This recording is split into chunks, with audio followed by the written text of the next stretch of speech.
Bangka-bangka tayo ditong nakikita. Ayan. May bangka na parang ginawa lang talaga ito. Parang inasimbo lang nila. So nakatenga lang siya dito. At dito, ayan, mayroong mga pinagkainan sila dito. Siyempre nakita natin si Wang Juan. Ayan, si Mang Juan. At siyempre nakita din natin si Pillow. At si Gardenia ay nakita din natin dito. At dito, ayan, sa may mga tambo-tambo na to. So kung naaalala ninyo sa probinsya, ito yung puno ng tambo. Ayan. Uy, nagkakita tayo ng sito. Ayan. Ayan, yung puno ng tambo. So, ayan. Kuha tayo na isa. Ayan, ganito. Ayan.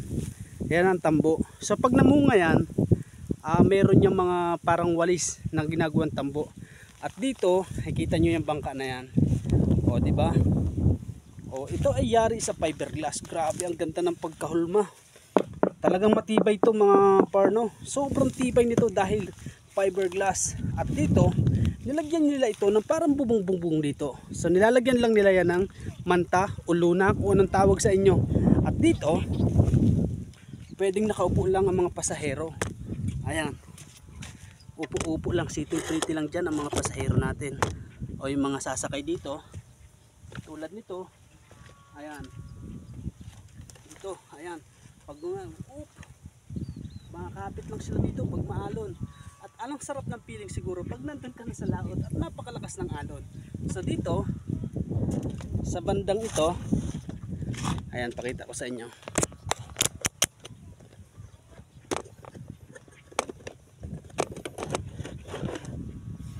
Ayan. Dito mismo nila nilalagay yung bangka, yung makina. Ayan, ito yung makina, naka-convert siya dito. Tapos dito, nandun yung kanyang timon. Ito yung timon. So napakatibay talaga nito.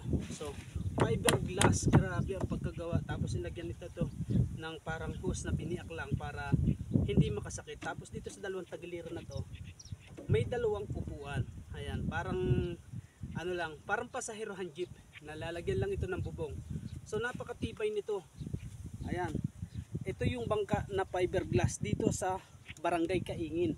Nakatenga lang siya dito. At punta naman tayo dito. Papakita ko pa sa inyo yung iba't ibang mga ano dito. Ayan, napakalago ng tambuan dito. At dito may nakita akong daan-daan dito. Hindi ko alam kung pa saan ang punta nito. Ayan, may daanan. So yan, napakalawak pa ng ano dito, ng mga madamuhan o tambuan, baraasan. At dito makikita ninyo, ayan, punta tayo din eh. So maraming pumupunta dito kasi mayroong mga plastic. Nagkita tayo ng sito. Ayan, sito. O di ba? So dito, ayan, mayroon din bangka na nakatenga doon. Ayan, pasyal tayo dito.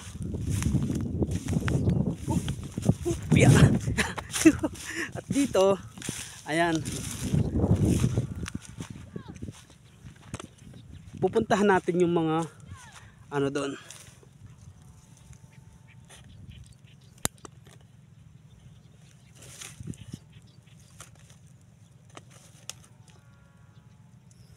Ayan.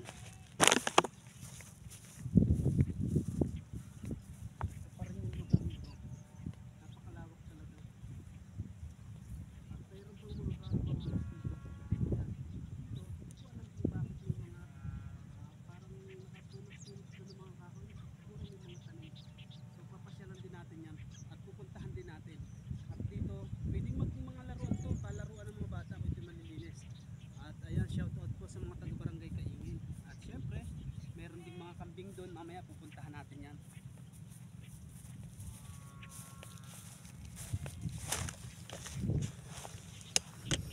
At tutunguhin din natin to, yung mga lugar na yan.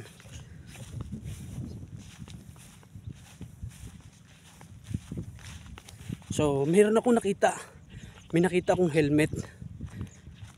So ayan, ang lawak dito.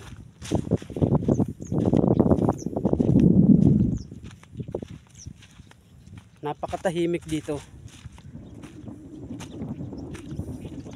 Dito kaya may mga paltak-paltak sa amin, paltak-paltak. Ito ay mga kangkong. Ayan, makikita nyo may helmet dito. Ayan o. May helmet. Ayan. May mga kangkong. So napakalumot na dito. Ayan. May mga tanim silang kangkong. Kaya may mga paltak-paltak dito. So ayan, ang dami mga kangkong. At dito naman ay makikita yung mga bangka-bangka na yun. So malapit tayo dito. Mababaw na kasi yung lugar na ito, kaya hindi na makadaong yung mga bangka.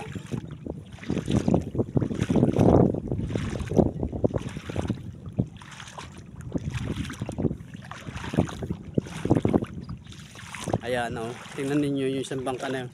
Parang siyang walang katig.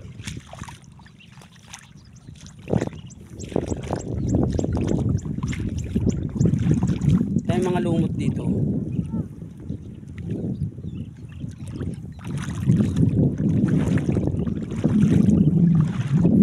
Ayan yung taban na ito dati, talaga napakalalim. Malalim pa to.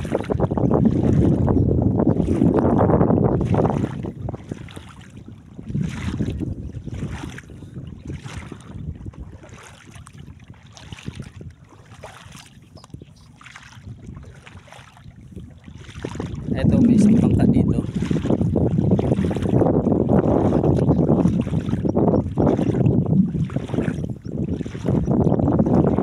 Nakita mo kapati, ang dami. Ang daming ibon.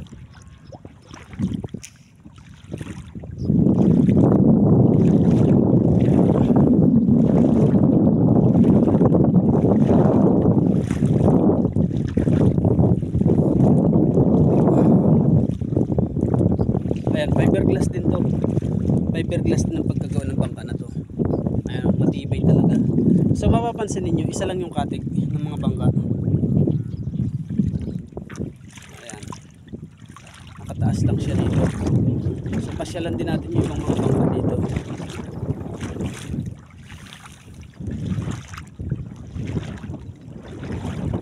Ayan, isa din ang lang katig, kabila lang. Hindi kagaya ng ibang bangka na magkabilaan. So ito, yari din siya sa fiberglass din. Fiberglass din. Tibay talaga. Ayan. May mga sahig-sahig sila dito. Tapos meron na rin silang lutuan. So makikita ninyo, merong angkla dito. Ayan. Dito, angkla. Ito ay ano din, assemble din yung angkla. Yeah. At dito, tignan ninyo, meron silang lutuan na pag sila ay nagutom doon sa laot sa pangingisda, meron na silang lutuan. Ayan. Dito naman sa kabila, ito nakalagay dito sa pang James Acer James. Ayan, Foot of God bangka. Ayan. So nagkita rin tayo ng helmet dito. Ayan, may helmet. Oh. Tinapon na ano na siguro, helmet. At dito, so ang mga bangka pala dito, halos mga fiberglass. Oh. Fiberglass ang pagkagawa. Ayan ang makina niya, Yamaha. Ayan. At dito, ayan oh. Napakaganda talaga. Kung papansin ninyo, walang katig to. Pero yung pagkailalim niya, pantay. Kita ninyo pantay, wala siyang ano. Ayan. Kasi yung ibang bangka, mapapansin nyo, ganun siya oh. Yung parang matalas ang ilalim. Pero ito flat. Ayan, parang speedboat oh. So maganda sana rin kung may katig, pero siguro parang speedboat ang pagka-disenyo nito. Flat yung ilalim. Ayan. At ito yung makina, ito yung pinakang ano niya, tapos yung pinakang ilisin niya sa ilalim. Tingnan natin. Ayan ang ilisin niya. Teka lang.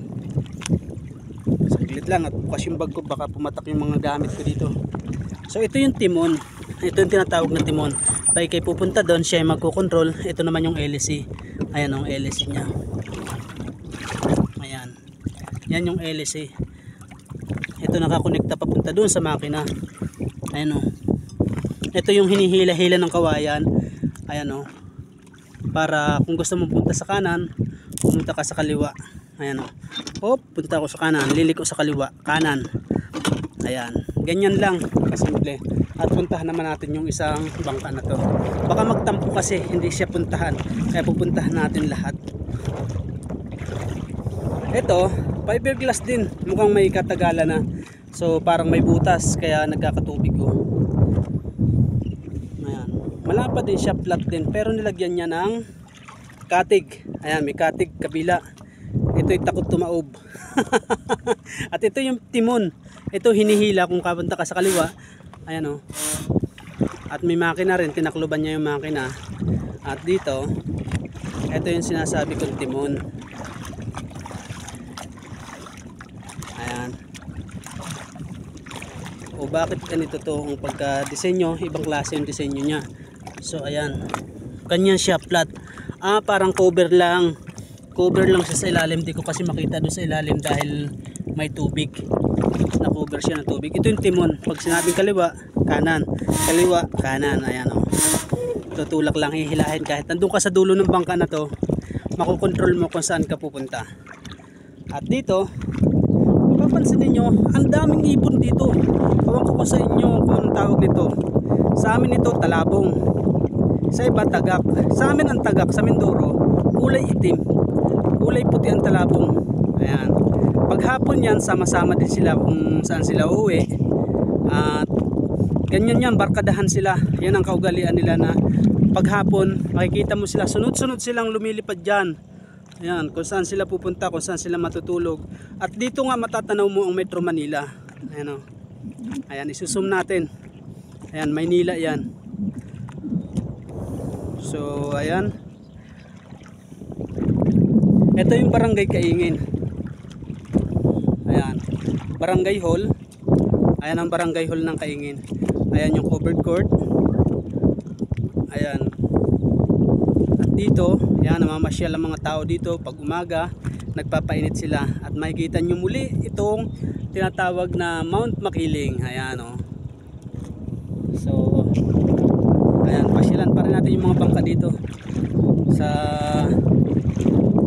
lugar na to.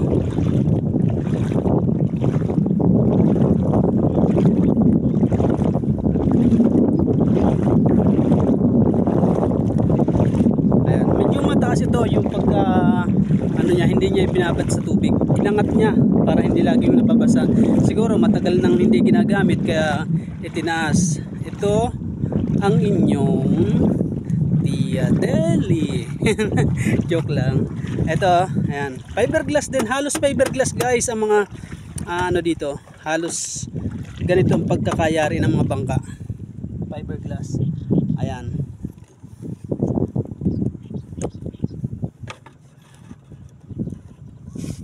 Ayan, diyan. Yung bangka na yun na isa pupuntahan din natin. Sisilipin natin. So, ayan, fiberglass din to. Ayan, ito fiberglass din. Ang tibay talaga. Ito yung timon. Ito yung tinatawag na timon. Ito yung mga kawayan na ganito. Ayan, dito rin may timon din. Ayan. Ito lang yung hihila nila kung pupunta sila sa kaliwa. Kaliwa, kanan ito. So, napakaganda ng mga bangka. Matitibay. At makikita ninyo, merong isang bangka na paparating. Ayun o. Titingnan natin doon. Punta tayo doon. So may bangka na paparating.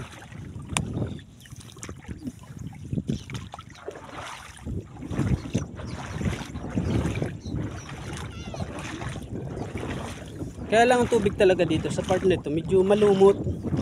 Kasi nga malapit sa bukana. Malumot ang tubig.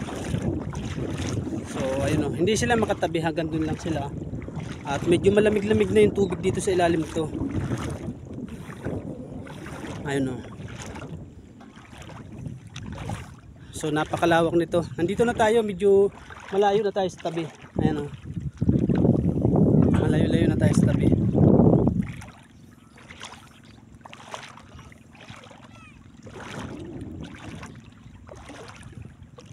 Ayan. Ayan sila oh.